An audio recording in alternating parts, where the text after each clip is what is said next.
जनता party ने पूरी ताकत झोंक दी है और जन सलाह दिखा रहा है, तो क्या 2023 के लिए बड़े चेहरे को भी देखे जा रहा है? देखिए, ये बड़ा चेहरा है ही सिंधिया जी, कोई छोटा चेहरा है क्या?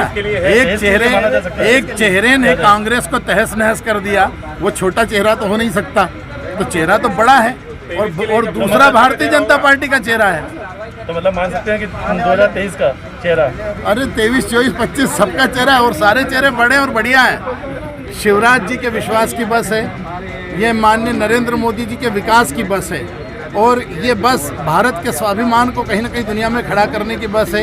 ये अविरल चलने वाली बस है और इस बस में बैठ करके कल की होने वाली आशीर्वाद यात्रा, जिसमें माननीय ज्योतिरादित्य सिंधिया जी हमारे केंद्रीय मंत्री हैं, लगभग 18 से 20 किलोमीटर का पूरा रास्ता इंदौर का तय करेंगे। इंदौर के जन जन से आशीर्वाद लेने के लिए वो सड़कों पर उतरे हैं। एक मेहनतकश नौजवान देश के बड़े नेता हैं, वो निकलेंगे, इंदौर की जनता उनको आशीर्वाद देगी। और ये 7 साल के जो माननीय मोदी जी का कार्यकाल है, इस कोविड के काल में जिस तरह से देश की सरकार हो, चाहे नरेंद्र मोदी जी की सरकार हो, चाहे मध्य प्रदेश के माननीय मुख्यमंत्री जी हो, इन्होंने अपने आप को खपा करके जिस तरह से जन सुरक्षा की है, जिस तरह से फिर से इस राष्ट्र को खड़ा करने का, समाज को खड़ा करने का काम किया है, चाहे उसकी बात हो, चाहे किसानों को जो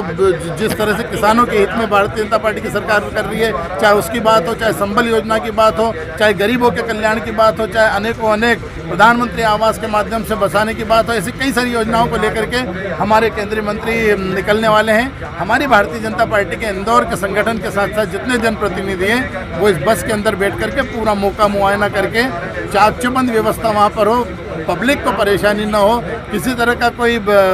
खराबी इस पूरे रूट में ना हो, ये बात देख करके हमारे अध्यक्ष जी हैं पार्टी के, हमारी पूर्व महापौर जी हैं, सारे विधायक हैं, गोलू शुक्ला जी हमारे इस पूरे यात्रा के प्रभारी हैं, सारे लोग मिल करके, सारे हमारे जनप्रतिनिधि, पूर्व पार्षद, सब लोग बैठ करके संगठन एकात्मता के साथ, एकजुटता के साथ में जाकर। देखिए, ये जन आशीर्वाद यात्रा इसलिए निकाली जा रही है क्योंकि हमारे जितने नए मंत्री बने हैं केंद्र में, उन्हें कांग्रेस ने अपना परिचय देने के लिए सदन में उनका जो अधिकार बनता था वो नहीं करने दिया, सदन को स्थगित कर दिया। इसलिए लोकतंत्र में जनता जनार्दन होती है, लोगों का, जनता का आशीर्वाद लेने हमारे सभी केंद्रीय मंत्री निकले हैं। राष्ट्रीय नेतृत्व के आह्वान पे, मध्य प्रदेश के भारतीय जनता पार्टी के नेतृत्व के आह्वान पे माननीय मुख्यमंत्री जी, माननीय प्रदेश अध्यक्ष जी, हमारा पूरा संगठन, सभी जनप्रतिनिधि, उसी कड़ी में कल ज्योतिरादित्य सिंधिया जी जो हमारे केंद्रीय मंत्री हैं नागरिक उड्डयन, उनकी आशीर्वाद यात्रा इंदौर से निकल रही है। उसी आशीर्वाद यात्रा की व्यवस्थाओं को लेके हमारे सभी जनप्रतिनिधि, हमारी व्यवस्था टोली ये निकली है।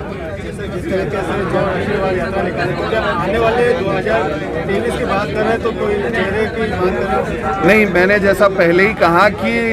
जिन हमारे केंद्रीय मंत्रियों का परिचय, जिनका सम्मान वहाँ सदन में होना था, उस सम्मान को ना होने देना, उस परिचय को ना होने देना, इस अलोकतांत्रिक घटना का अगर कोई कारण है तो वो कांग्रेस है। और कांग्रेस की मैं कहूँगा इतनी हल्की राजनीति के चलते आज, जैसा कि मैंने कहा, लोकतंत्र में जनता जनार्दन होती है, हमारे सभी नेता जनता का आशीर्वाद